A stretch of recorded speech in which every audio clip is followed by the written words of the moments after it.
자, 여러분 한번 여쭤볼까요? 나는 오늘 너무나 기도하고 싶어서 이 자리에 왔어요 하시는 분 있습니까? 예, 아무도 손을 안 드는군요. 자, 여러분, 사람들은 종종 이 예레미야를 눈물의 선지자라고 부릅니다.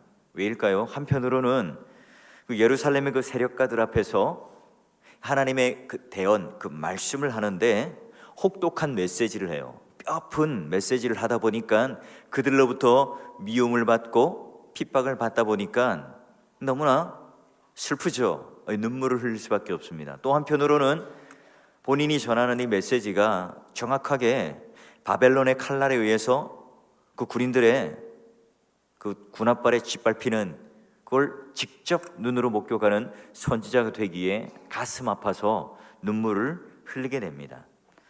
여러분, 그런 어떤 비참한 상황들을 염두에 두고 이 예레미야 30장, 33장까지는 이 구름 속에서 마치 햇빛이 짠하고 비치는 장면입니다. 특히나 여러분 33장은 예레미야서의 그런 전환점이면서 하나님께서 이 예레미야 선지자에게 요구하는 아주 중요한 그 기도의 어떤 한 백미라고 할 수 있어요. 여러분, 우리가 읽었던 33장 3절, 뭐 한국인이라면 또는 기도 좀 하는 분들이라면 굉장히 익숙한 말씀이고 또 좋아하는 말씀이기도 합니다. 여러분, 그런데요, 오늘 이 말씀이 어떤 상황 가운데서 이루어졌는가? 한번 1절 볼까요? 1절 보니까 어떻게 되어 있습니까? 예레미야가 아직 휴일의 뜰에 갇혀 있을 때에, 예레미야가 어디 있다고요? 저 기도원에 있거나 교회 예배당 안에 있는 것이 아니라 어디에 갇혀 있습니까? 휴일의 뜰 안에 왕궁에 있는 그 감옥에 갇혀 있어요. 이 갇혀 있다는 게 시대적 상황을 잘 대변해 주죠. 바벨론의 군대가 유다를 완전히 짓밟았고요, 하나님의 성전은 무너졌습니다. 그 당시 유다 왕조는 완전히 기울어서 시드기야 왕이 잡혀가는 포로로 잡혀갔어요. 동서남북을 바라봐도 아무런 희망이 없습니다. 정말 총체적 난국이었죠. 그럼 이때 예레미야 선지자가 시위대 뜰 안에 갇혔으니까 얼마나 답답하겠어요. 모든 게 단절되었습니다. 지금 선지자로서 특별히 할 게 없습니다. 그런데 이때 어떤 일이 벌어집니까? 자, 그 뒤에 말씀을 보니까 여호와의 말씀이 그에게 두 번째로 임하니라. 자, 여호와의 말씀이 이미 32장 2절에 임했고요, 두 번째로 예레미야에게 임합니다. 그러니까 여기 갇혀 있다가 방점이 아니에요. 갇혀 있다고 하는 이 그림이 강조점이 아니라 여호와의 말씀이 임했다, 이걸 지금 강조하고 싶은 겁니다. 지금 선지자가 어디에 있느냐, 어떻게 갇혀 있고 어떻게 단절되어 있는가, 그걸 강조하고 싶은 게 아니라 하나님의 말씀이 그 시위대 뜰 안에 갇혀 있는 수많은 경비병들을 뚫고 그 어려운 난관과 갇혀 있는 상황을 뚫고 기습적으로 하나님이 계시한 말씀이 임합니다. 자, 믿음의 동역자 여러분, 선지자의 주된 사역이 뭡니까? 바로 하나님 말씀을 듣고 받아서 전하는 자죠. 그런데 여러분, 하나님 말씀이 임하지 않는다, 선지자로서 소용이 없는 인물이겠죠. 자, 한 교회를 담임하는 목사가 있습니다. 자, 하나님께서 말씀하여 주시지 않는다면, 말씀이 임하지 않는다면 그보다 답답한 일이 있을까요? 아무리 내 몸이 자유롭고 하고 싶은 거 다 하고 외형적인 모습은 사람들이 보기에 잘 갖춰져 가더라도 하나님의 말씀, 하나님의 뜻과 연결되지 못하고 하나님의 그 교신이 끊어졌다면 그건 선지자로서 목사로서의 그 소용 가치가 없는 거겠죠. 자, 위기의 때 아무리 많은 사람들이 모여서 회의도 하고 많은 말들을 쏟아내고 책들을 엮어서 만들어낸다고 할지라도 아무 소용이 없습니다. 사람의 말을 또는 사람이 말하는 그런 헌행이 많은 게 중요한 게 아니라 그때에, 위기의 때에 하나님의 말씀이 있느냐 없느냐가 중요하죠. 자, 하나님께서 이 역사를 만들어 가실 때에 무엇을 통해서 이루어 가시는가? 하나님의 말씀이죠. 자, 성경을 통해서 늘 우리는 확인하지만 하나님은 말씀을 보내시는 분이에요. 때로는 선지자를 통해서, 때로는 사사를 통해서, 때로는 여러 가지 하나님께서 택하신 인물들을 통해서 말씀을 보냅니다. 말씀이 우리에게 임한다. 하나님께서 말씀하신다. 하나님께서 오늘 우리들에게 말씀으로 임재하신다는 것은 뭡니까? 하나님께서 일하신다는 거예요. 예레미야를 볼 때 인간적인 눈으로 보면 정말 답답해요. 갇혀 있어요. 하지만 하나님께서는 그 일하심이 공간의 지배를 받지 않죠. 인간의 경비병이 또는 감옥이 예레미야 그 육체적인 몸을 가둘 수는 있어도 하나님 말씀은 그 공간 안에 지배되지 않습니다. 시위대 그 뜰, 그 감옥을 뚫고 기습적으로 들어가서 지금 예레미야에게 임합니다. 여러분, 하나님 말씀이 오늘 우리 삶 가운데 임하고 있습니까? 내가 말씀을 폈어요. 묵상을 합니다. 설교를 듣습니다. 근데 은혜를 받고 그 말씀에 내가 하나님께서 정말 임재하셔서 하나님께서 나에게 직접 하시는 말씀으로 들리세요? 아니면 내가 설교를 듣지만 말씀을 보지만 내가 하나님 말씀이 들리지 않는다면 여러분, 그건 위기입니다. 그때는 진짜 갇혀 있는 거예요. 그때는 진짜 인간의 눈으로 볼 때도 또 내 삶을 영적인 눈으로 볼 때도 우리는 갇혀 있고 답답한 상황인 거예요. 하나님 말씀을 듣지 못하는 진정한 위기인 겁니다. 여러분, 사무엘상 초반 엘리 대제사장 아시잖아요. 그는 정말로 화려한 옷을 입고 있었습니다. 게다가 위엄 있고 근엄한 그 의자에 앉아서 늘 판결을 하고 이스라엘 백성들을 다스렸습니다. 그러나 가장 중요한 건 뭐죠? 그 제사장으로서 말씀을 전하고 말씀을 받아서 이스라엘 백성들을 다스려 함에도 불구하고 진짜 이스라엘 왕은 하나님임에도 불구하고 그는 하나님 말씀이 임하지 않았어요. 하나님 말씀이 들리지 않았죠. 그러기에 그 제사장의 역할은 완전히 끝나버렸고 그의 아들들은 오히려 하나님께서 임재하시는 그 거룩한 성전에서 성막에서 오히려 범죄를 하는 그런 극단의 모습을 우리는 보게 됩니다. 여러분, 제사장이 그러니 그 당시에 모든 백성들은 말씀이 회개할 수밖에 없었겠죠. 이때 사무엘에게 하나님 말씀이 임한다는 것은 새로운 시대를 여신다는 거고 하나님께서 새롭게 일을 시작하신다는 의미입니다. 여러분, 결국 뭡니까? 하나님의 일을 맡고 하나님의 역사를 한다는 것은 내가 얼마나 이 세상에서 능력을 갖추고 스펙을 가지고 멋있는 매력적인 사람인가가 중요한 게 아니에요. 하나님 말씀이 오늘 임하는가, 하나님 말씀을 듣는 사람인가에 따라서 하나님의 일을 맡게 되죠. 내가 아무리 좋은, 내가 아무리 능력이 뛰어난 그런 실력을 갖추고 있더라도 그 심령 속에 하나님 말씀에 사로잡히지 않는다면, 하나님 말씀을 듣지 않는다면 그건 하나님의 일을 맡아서 하는 것이 아니라 자기 일을 하는 거예요.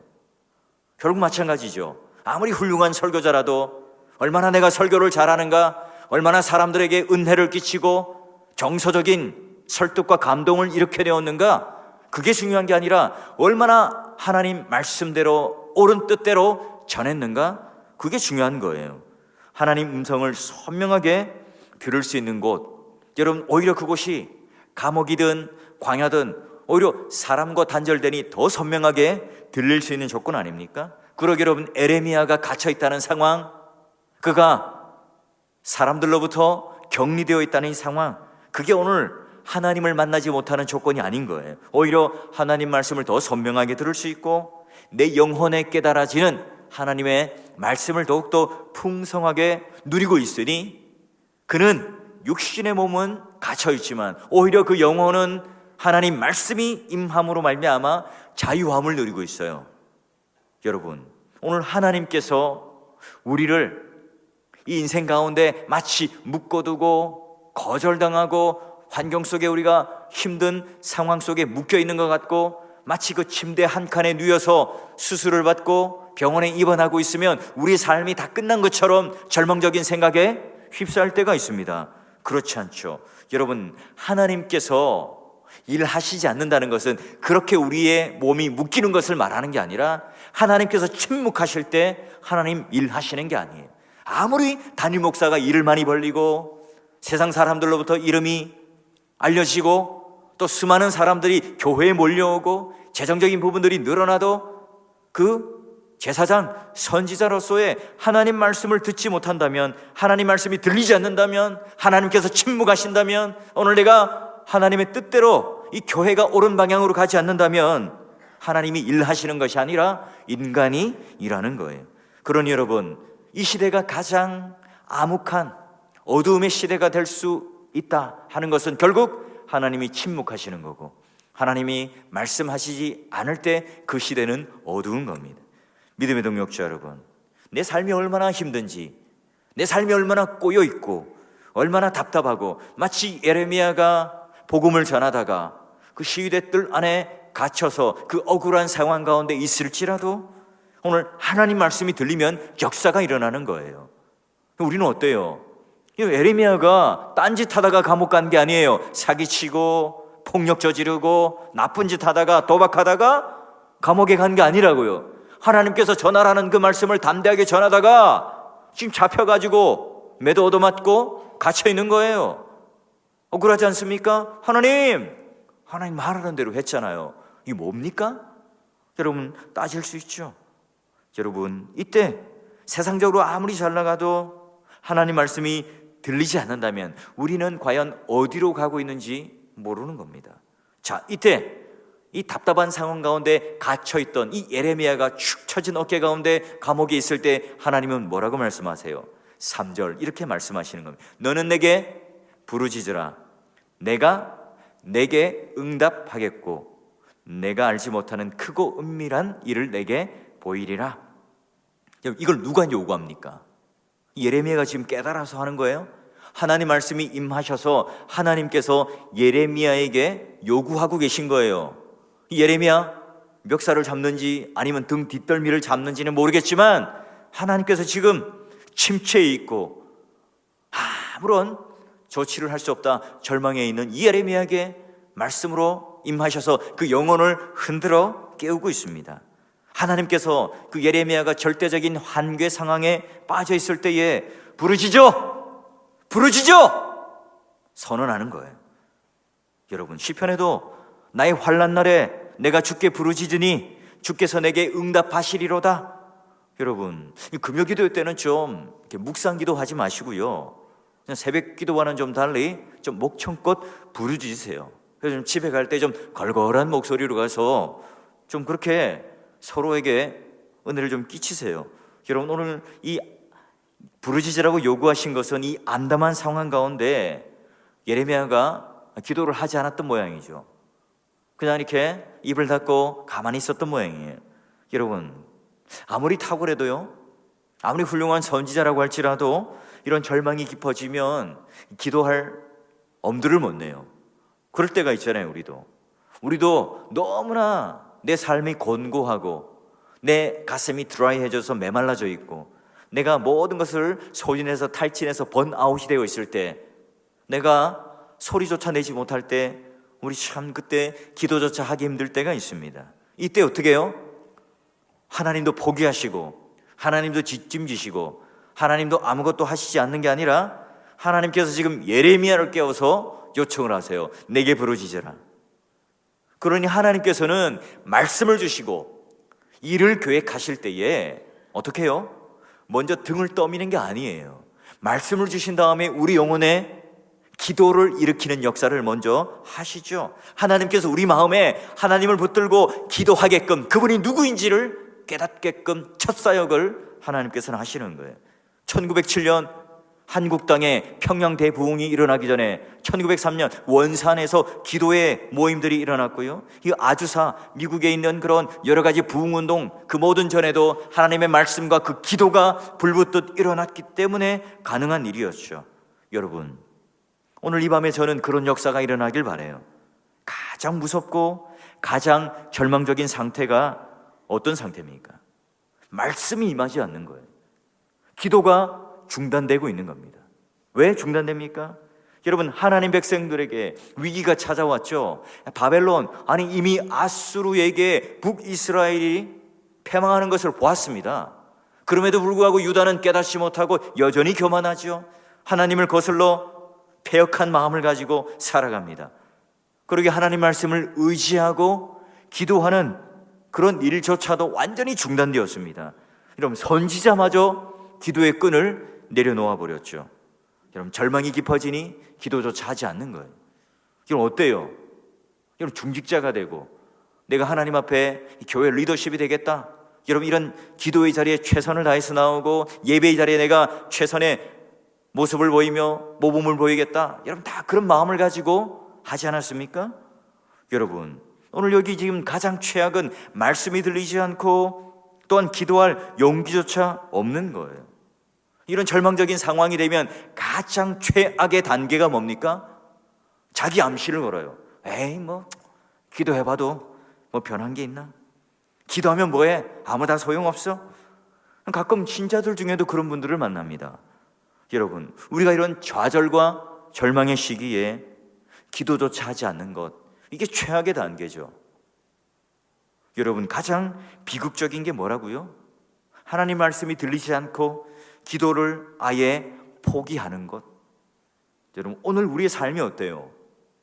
갇혀있고 답답하고 지금 내가 계획한 일, 모든 일들이 다 꺾여서 이상한 방향으로 흘러갈 때에 포기하고 절망하고 내려놓고 이런 기도의 자리, 거기 가서 뭐해? 차라리 금요일날 드라마나 보고 즐기며 마음껏 편하게 노는 게, 쉬는 게 더 낫지. 에이, 뭐 이제 이 나이가 되어서 기도하면 뭐하나? 여러분, 그게 가장 안 좋은 단계라는 거예요. 우리는 포기할 수 있겠죠. 연약하니까. 우리는 사람의 눈으로 바라보면서 이거 안 돼, 저것 안 돼, 회의적인 그리고 의심의 눈초리로 우리의 삶을 스스로 가둬 놓을 수 있어요. 아니, 전혀 이 쇠창살이 없는데도 불구하고 내가 이미 그런 안 돼라고 하는 자기 암시를 가지고 착착착 철장을 박아놓고 감옥 속에 있다고요. 여러분, 그러나 하나님은 포기하십니까?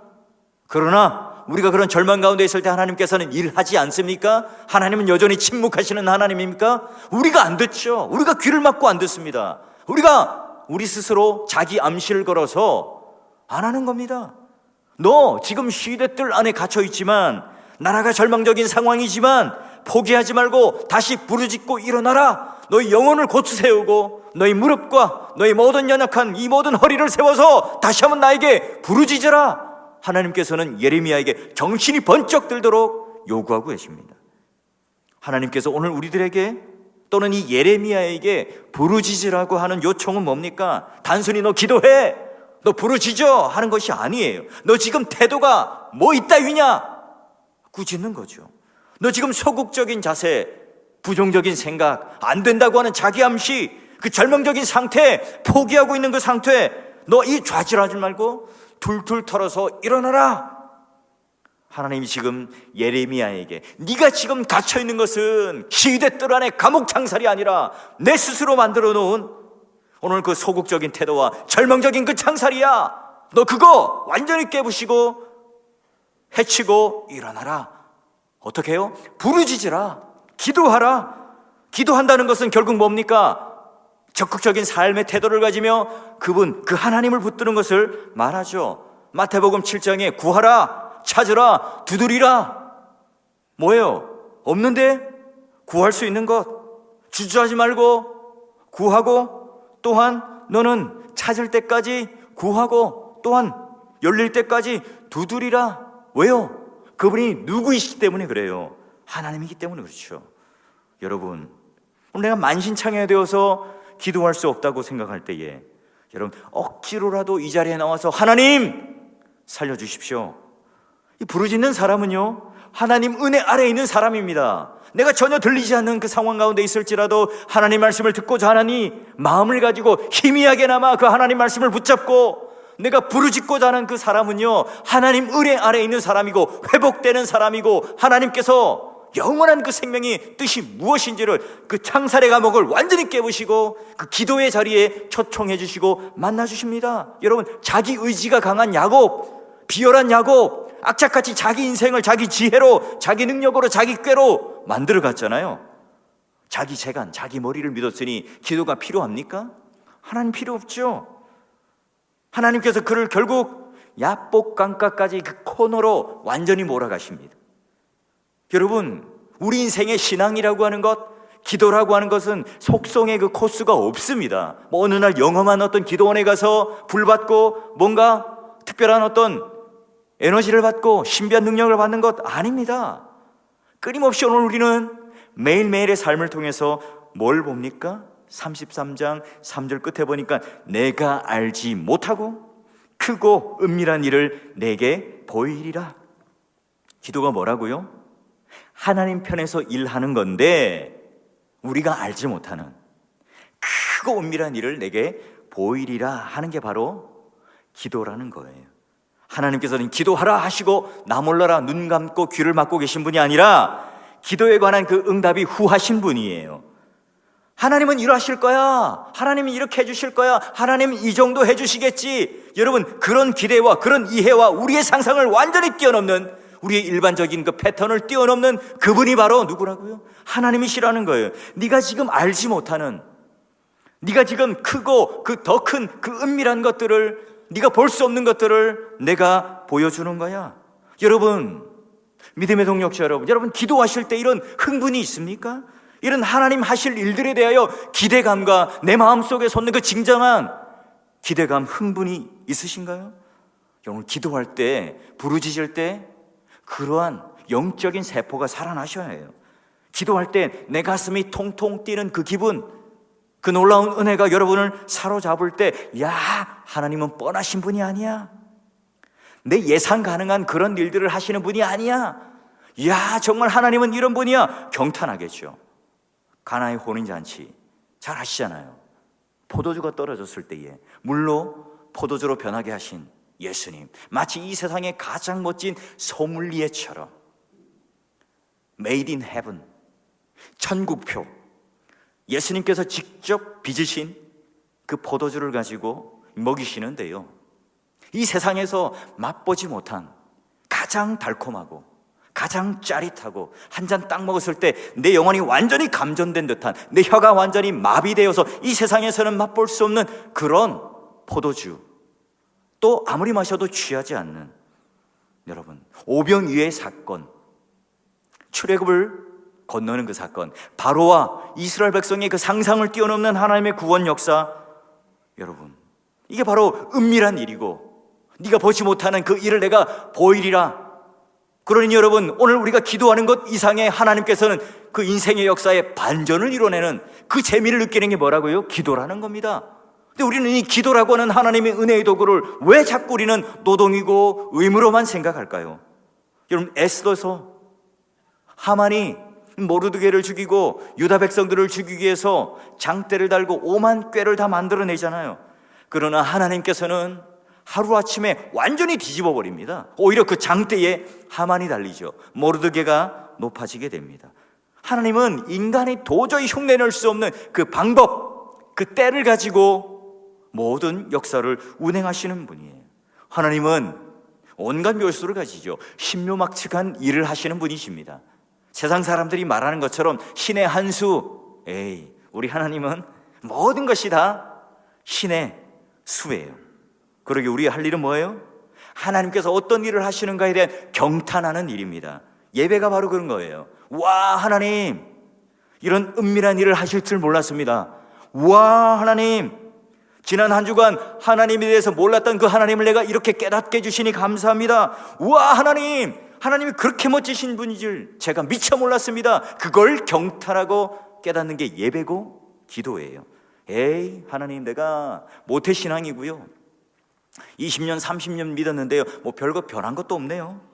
여러분, 시큰둥한 사람들, 마치 화석과 같은 그 믿음, 마치 박물관에 있는 유물처럼, 아니면 박제된 동물처럼 오늘 내 마음속에 하나님에 대한 그 기대감이 없어진 사람처럼 살아가고 있지 않습니까? 하나님에 대한 그런 기대감이 없습니다. 하나님에 대한 경탄도 없고 하나님께서 어떠한 일을 이루실 것이 그 기대감이 없는 사람에게는요, 기도가 없겠죠. 영적 권태감, 영적 다성에 젖어 있는 그런 모습이 나의 모습이라면 이미 우리 신앙은 한물 갔어요. 내가 예전에 기도 많이 했던, 내가 예전에는 기도의 자리에 많이 있었는데 그 지금 어떻게 하라고요? 지금 이 자리에 없는데. 내가 예전에 왕년에는 이런 직분을 가지고 이런 헌신을 많이 했는데 그 과거에 어찌했다고요? 지금 이 자리에 없는데요. 지금 이 순간 하나님의 기대를 누리지 못하고 하나님의 경탄을 누리지 못하고 하나님의 은혜 가운데에 들어가지 못하는데 어쨌다는 거죠? 여러분, 하나님의 그 놀라우심에 대한 경탄은요, 매일매일 새롭게 갱신되어지는 겁니다. 교회 다니는 사람들 중에서도요, 이런 기대감이 사라진 채로 다니는 분들도 많습니다. 여러분, 오늘 기도에 왔는데 별 감정 없이 오셨을 수도 있겠죠. 예를 들어 볼까요? 이 대구 분들은 부산에 가면, 또 해운대에 가면 와 하고 환호를 저지르죠. 여러분, 근데 부산에서 횟집을 하고 있는 사람, 뭐 저같이 고향이 부산인 사람은 어때요? 와 하고 창문 열면 야, 춥다, 문 닫아라. 뭐 늘 그냥 거기 있으니까요. 하나님에 대한 이 기대감이 내 마음속에 여러분 진짜 회복되어지고 넘쳐날 수 있기를 주의 이름으로 축원합니다. 하나님께서 예레미야에게 부르짖으라고 한 것은요, 야, 너 기도해, 부르짖어. 너 상황 보지 말고 나한테 한번 부르짖어. 그럼 뭐예요? 내 하나님이야. 내가 I am ready. 나는 준비되어 있어. 너 기도하면 내가 응답할게. 부르짖으라. 그런 지금 보장을 가지고 마치 그 아버지가 지갑을 열고 이 아들이 뭘 원하는가를 알고 그 뜻에 맞춰서 지금 준비하고 계세요. 자, 보세요 여러분, 6절 볼까요? 6절 한번 읽어봅시다. 같이 시작. 그러나 보라, 내가 이 성읍을 치료하며 고쳐 낫게 하고 평안과 진실이 풍성함을 그들에게 나타낼 것이며, 와, 한마디로 포로로 갔다가 다시 귀환할 거다. 하나님께서 용서하실 뿐만 아니라 회복하실 거야. 7절도 보니까 처음과 같이 그들을 세울 것이다. 완벽한 회복을 약속하시고요. 자, 9절 보니까 더 재밌습니다. 9절 한번 같이 읽습니다. 시작. 이 성읍이 세계 열방 앞에서 나의 기쁜 이름이 될 것이며 이 백성에게 베푼 모든 복을 들을 것이, 내가 이 성읍에 베푼 모든 복과 모든 평안으로 말미암아 두려워하며 떨리라. 아멘. 놀라운 반전이죠. 완전한 회복, 하나님 용서로 끝나는 것이 아니라 다시 처음과 같이 세워주시고, 이방 나라들이 너를 그렇게 유린했지만 이제는 그 이방 나라들이 너로 인하여 두려워 떨 것이다. 이야, 우리 이상으로 에베소서 3장 20절처럼 우리 가운데 역사하시는 그 능력대로 우리가 구하거나 생각하는 것 더 이상에 넘치도록 하실 그 능하실 이에게 우리는 기도해요. 하나님은요, 쫀쫀하신 분이 아니에요. 하나님은 그 마음이 협소하신 분이 아닙니다. 오늘 내가 생각하는 것, 내가 기대하는 것, 내가 이성적으로 계산하고 주판단을 튕겼던 것, 그 이상의 것들로 오늘 하나님께서는 우리들에게 부어주시는 것을 경험했던 사도 바울의 고백이에요. 자, 여러분, 왜 우리는 이것을 믿고 이렇게 흥분, 기대감, 이 가슴이 콩닥콩닥 뛰는 마음으로 하나님께 기도할 수 있을까요? 자, 33장 2절을 볼까요? 하나님은 이런 분이라고 소개를 합니다. 이를 행하시는 여호와, 그것을 만들며 성취하시는 여호와, 그의 이름을 여호와라 하는 이가 이와 같이 이르시는도다. 아멘. 와, 이를 행하시는 여호와, 성취하시고 만드시는 여호와, 그의 이름을 여호와라는 이가 이와 같이 말씀하시기 때문에, 아니 지금 내가 보증하는 게 아니라 그 하나님이 보증하시기 때문에 그렇다는 거죠. 너 다 망가져도, 아무런 소망이 없고 초토화되더라도, 그러나 뿌리까지 다 뽑혀서 완전히 소망이 없는 그 상황에서도 내가 다시 회복시키고 치료하고 원래대로 할 뿐만 아니라 이방 모든 나라들이 오히려 두려워 떨게 하겠다. 기도받으시는 대상이 누구라고요? 창조하신 하나님, 모든 것을 다 완벽하게 이루어내시는 그 하나님. 그래요, 우리는 문제가 버겁죠. 여러분들 보면 저에게 상담을 오시고 많이 찾아오십니다. 제가 다 해결 못 해드려요. 거의 한 80%는 다 문제가 저에게는 버거워요. 예. 근데 하나님께서는요, 야, 그거 너무 무거워, 그거 내가 문제 못 풀겠는데 하시지 않죠. 왜 그래요? 그 앞에 예레미야 32장 27절 보니까 나는 여호와고 모든 육체의 하나님이라 내게 할 수 없는 일이 있겠느냐, 예레미야에게 이미 말씀하여 주셨죠. 여러분, 이스라엘 회복은요 재창조입니다. 하나님 응답은 확실하기에 애매모호하게 우리에게 일하시는 분이 아니라 하나님 손에 의해서 모든 것이 결정되죠. 때로는요, 이 완벽주의자는 이 불신앙을 가질 그런 계제가 있습니다. 왜죠? 우리 인생에 여백을 만들어 놓지 않으면 하나님이 개입할 그 공간을 만들어 놓지 못하죠. 하나님 보시기에 답답합니다. 내가 최고의 전문가라고 생각하고 오히려 예수님을 뒷전에 두고 오늘 내가 그 여백 없는 삶을 통해서 하나님께 기도하지 못할 가능성이 있다는 거죠. 내가 열심히 구하고 행하지만, 그러나 오늘 하나님 앞에 그 기도의 대상이 되시고 우리가 구하는 모든 것을 내 생각에 뛰어넘는 것을 주시는 그 하나님께 기도하는 이 자리에 왔는데요, 바로 오늘 이 밤 그 하나님께 부르짖으며, 오늘 내 영혼이 좀 잠자고 있었다면, 여러분 그 인생 속에 좀 이게 시위대들에 갇혀있는 억울함 속에 있다면, 아니면 내가 좀 영적인 슬럼프와 나태와 영적 권태감 속에 있었다면, 여러분 오늘 예레미야에게 정신이 번쩍 들도록 너는 내게 부르짖으라 라고 하나님께서 말씀으로 임하셔서 약속하셨던 이 내용이 오늘 우리의 메말라 있는 이 영혼이 다시 한번 하나님의 능력으로 충만해지기를 기도하시고, 오늘 우리의 모든 매 순간의 삶이 하나님의 기쁨으로 가득 차서 그 높은 하나님의 보좌에 우리의 눈이 고정되어지고 우리의 마음은 그분의 뜻으로 인하여 우리의 삶 속에 온전히 이루어지기를 원하는 그 갈망하는 마음, 여러분 이걸 가득 찰 때에 삶이라고 하는 것은요, 기도를 떠날 수 없습니다. 또한 이 기도는 이 삶을 넘어설 수가 없어요. 선순환적인 관계에 있습니다.